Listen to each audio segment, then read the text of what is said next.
Exercice 7, une histoire de contraposé.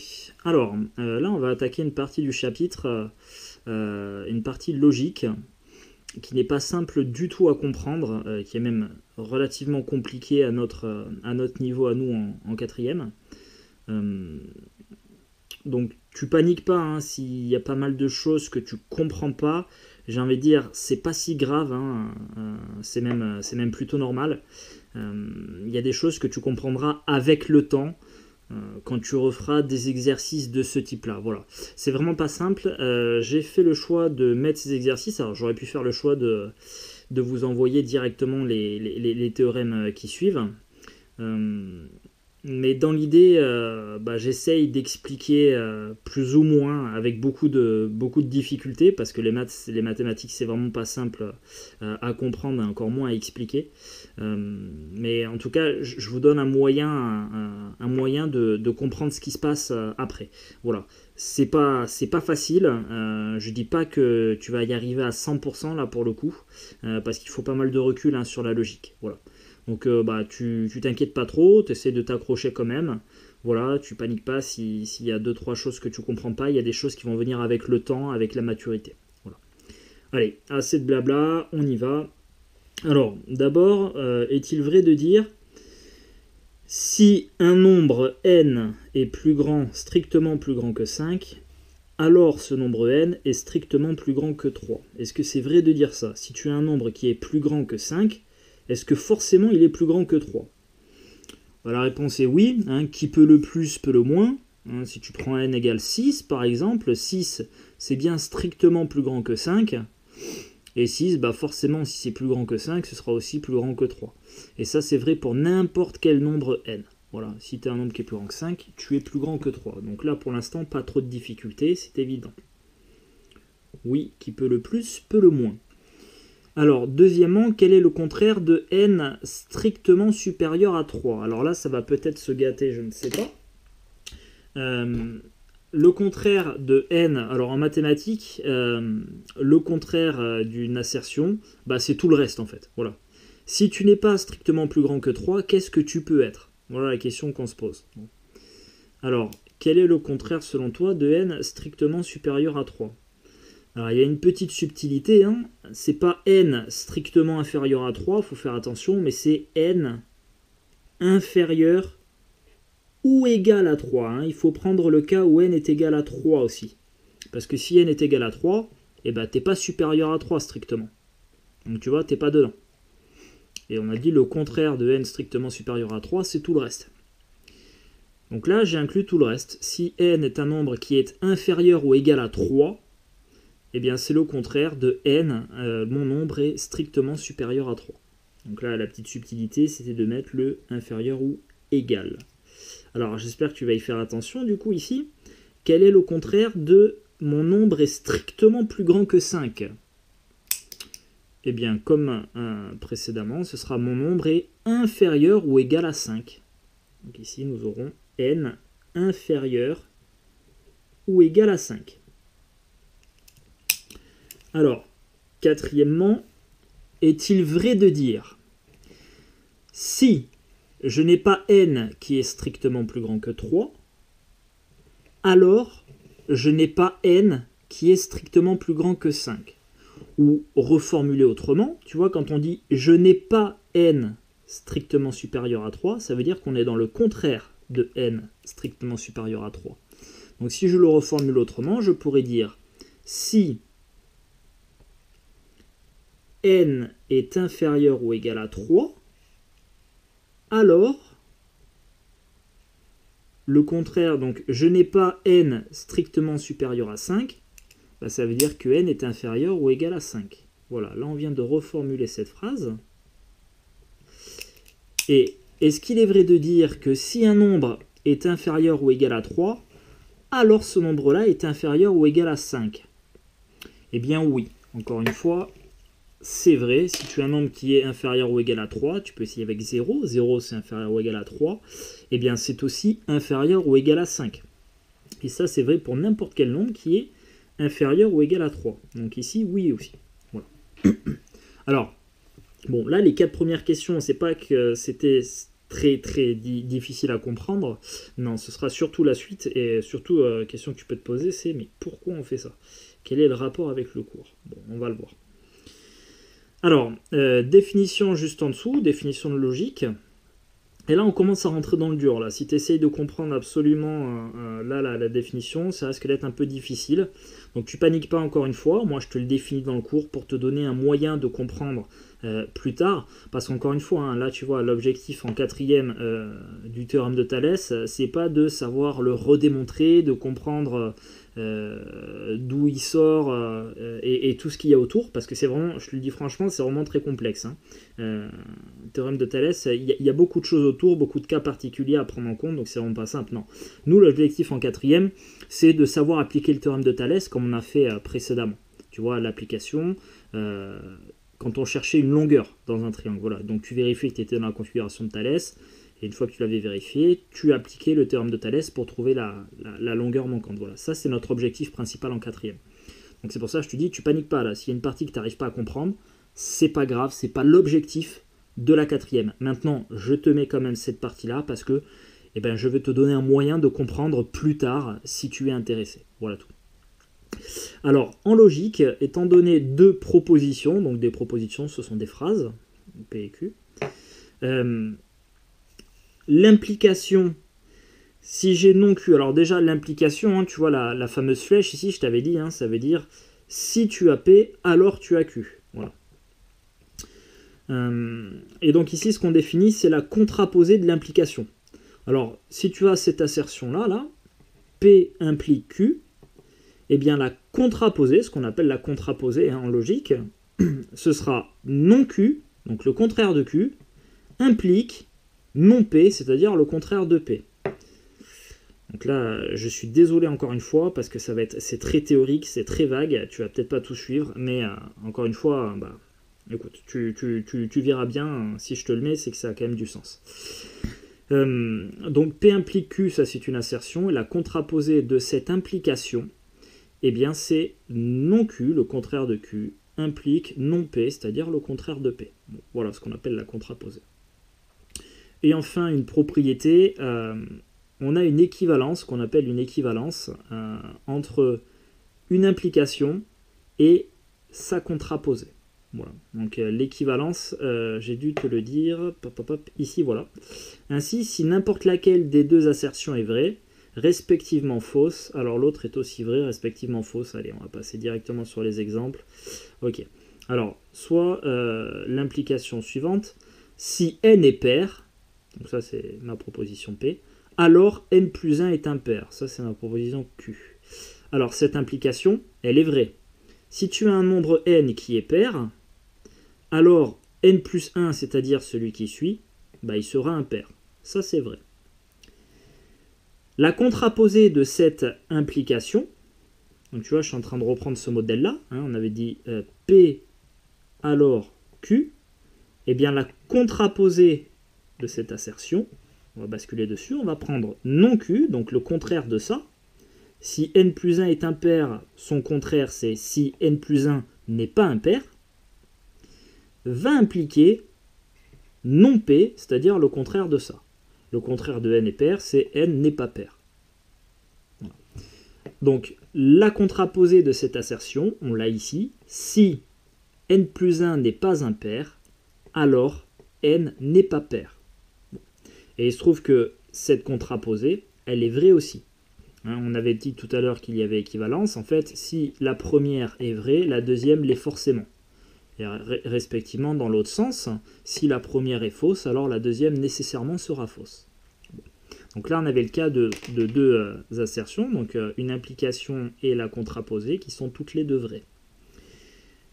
Deuxième exemple, si 2n, alors 2n c'est 2 fois le nombre n.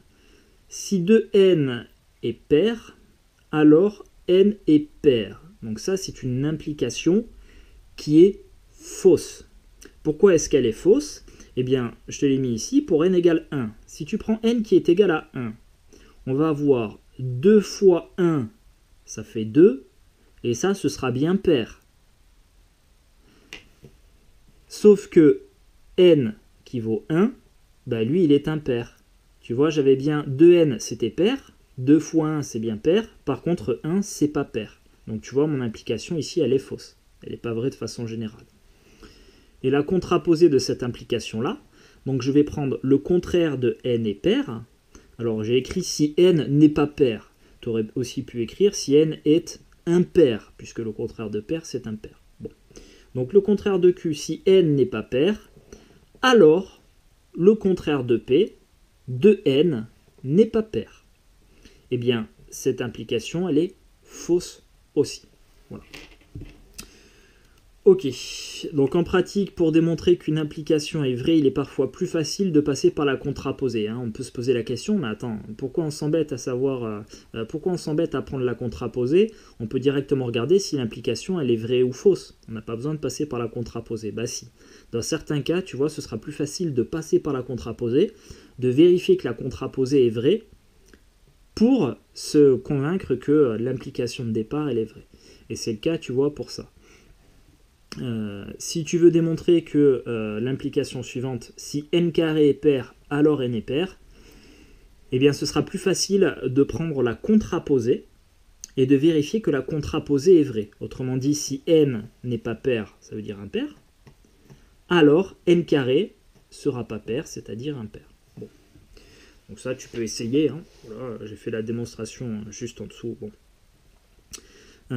Tout ça pour dire que on ne parle pas de contraposé pour rien, ça sert pas à rien la contraposée. Hein. Parfois ça arrange les choses. Bon. Allez, on en est à la question 5. Alors, quel est le contraire de cette assertion-là? La droite MN est parallèle à BC. Quel peut être le contraire de MN est parallèle à BC? Eh bien, MN n'est pas parallèle à BC, tout simplement. Mn n'est pas parallèle à BC.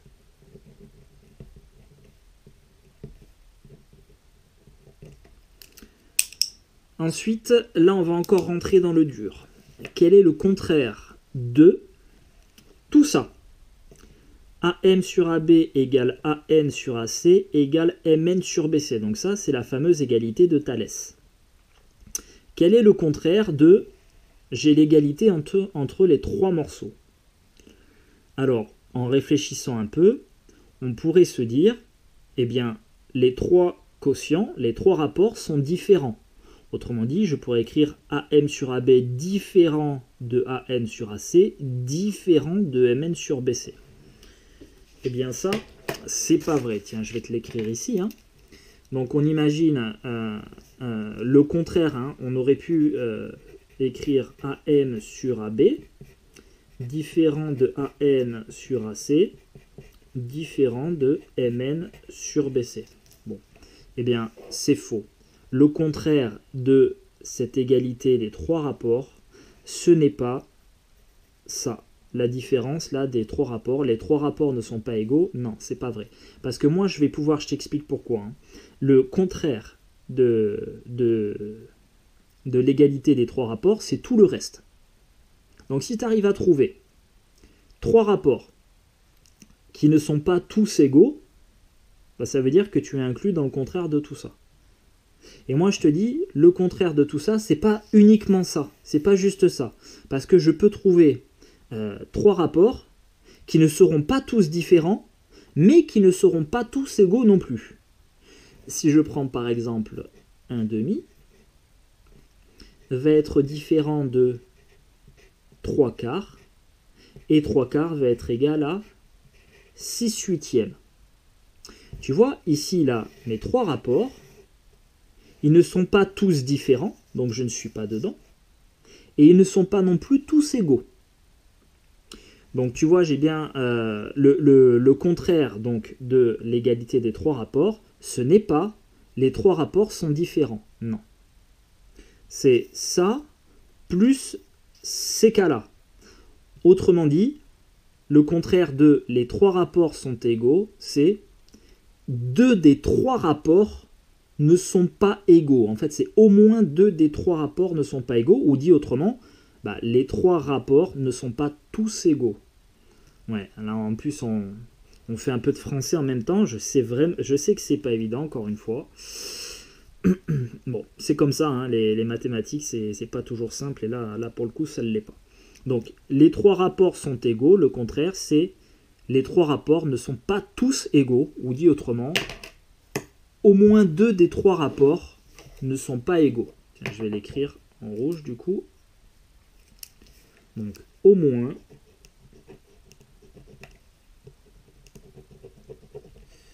un peu fatigué le stylo.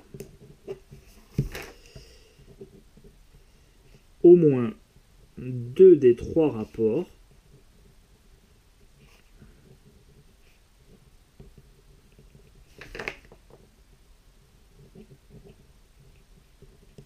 ne sont pas égaux.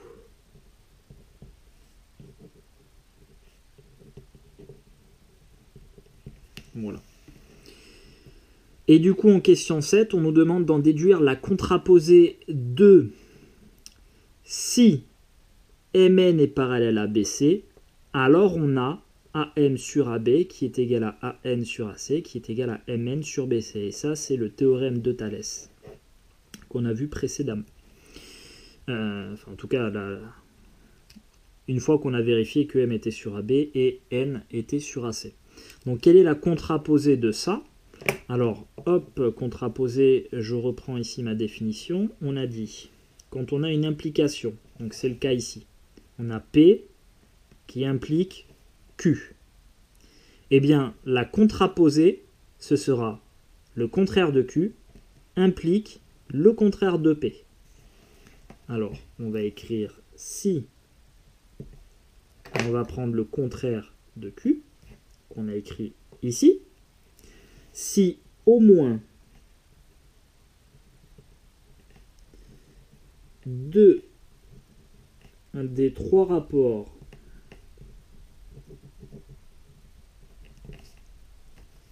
AM sur AB, AN sur AC et MN sur BC, donc si au moins 2 de ces 3 rapports-là ne sont pas égaux,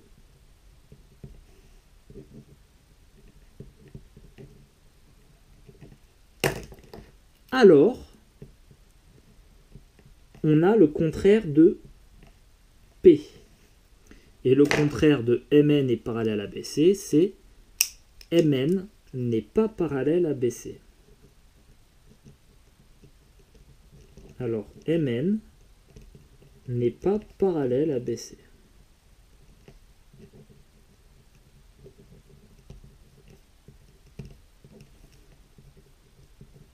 Voilà. Donc là, on a déterminé en fait ce qu'on appelle la contraposée du théorème de Thalès. Donc si tu es dans une configuration où le point M appartient à la droite AB, que le point N appartient à la droite AC, et que tu as au moins 2 des 3 rapports AM sur AB, AN sur AC et MN sur BC qui ne sont pas égaux, alors tu pourras en déduire que la droite MN n'est pas parallèle à BC. Voilà, c'est ce qu'on appelle la contraposée du théorème de Thalès. Allez, hop, on tourne ici. Voilà. Alors, question 8. Donc là, on a une configuration de Thalès à la base. Et la question, enfin, en fait, on pourrait être dans une configuration de Thalès si on avait, les droites Mn et Bc qui sont parallèles. Et la question qu'on se pose ici, bah, c'est justement, est-ce que Mn est parallèle à Bc ou pas? Voilà la question qu'on se pose. Bon. Et bien pour y répondre, regarde. Hop, on a dit ici, Mn n'est pas parallèle à Bc si au moins 2 des 3 rapports ne sont pas égaux. Alors on va calculer les 3 rapports et ensuite on va les comparer. S'ils ne sont pas égaux, on pourra en conclure que Mn n'est pas parallèle à Bc. Par contre, si les 3 rapports sont égaux, eh ben on ne sera pas en mesure de conclure, parce qu'on n'a pas vérifié que la réciproque est vraie elle aussi. Alors, on va calculer les 3 rapports et on va voir ce qui se passe. Alors, on va commencer par AM sur AB. Alors, AM sur AB, ça fait 1,48 divisé par 2. 1,48 divisé par 2, ça fait 0,74. Ensuite, on va regarder AN sur AC. Ça fait 1,875 divisé par 2,5.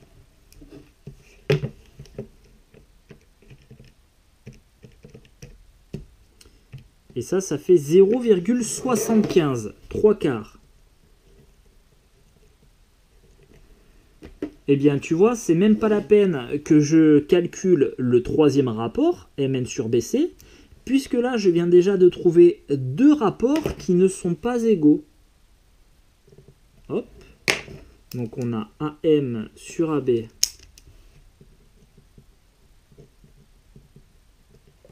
qui est différent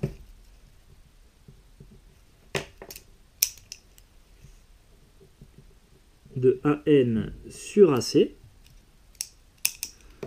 En plus de ça, on a M qui se trouve sur la droite AB. De plus, M est un point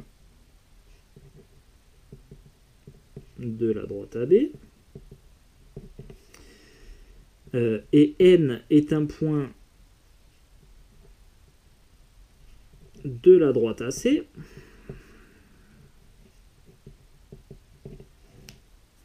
Donc, d'après ce qu'on a dit ici, puisqu'on a au moins deux des trois rapports qui ne sont pas égaux, donc, les droites MN et BC ne sont pas parallèles. Donc, MN n'est pas parallèle à BC. Voilà. Juste en dessous, donc, on a notre nouvel outil qu'on vient de voir ensemble, donc ce qu'on appelle la contraposée du théorème de Thalès. Eh bien, si on a un triangle ABC non aplati, encore une fois, je ne vais pas trop rentrer dans les détails là-dessus, et deux points M et N des droites AB et AC, donc ça c'est notre condition de départ, ce qu'on avait là. Si deux des trois rapports AM sur AB, AN sur AC et MN sur BC ne sont pas égaux, alors on peut en déduire d'après la contraposée du théorème de Thalès que la droite MN n'est pas parallèle à la droite BC. Et à quoi nous servira la contraposée du théorème de Thalès? Eh bien, à montrer uniquement que deux droites ne sont pas parallèles.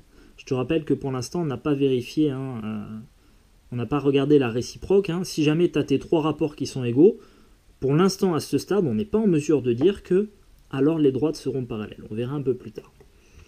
Donc comment ça va se passer dans l'exercice? Bien comme ça, tu vas avoir ce genre de configuration là, on va te donner des longueurs, tac, et la question ce sera, est-ce que la droite MN est parallèle à BC?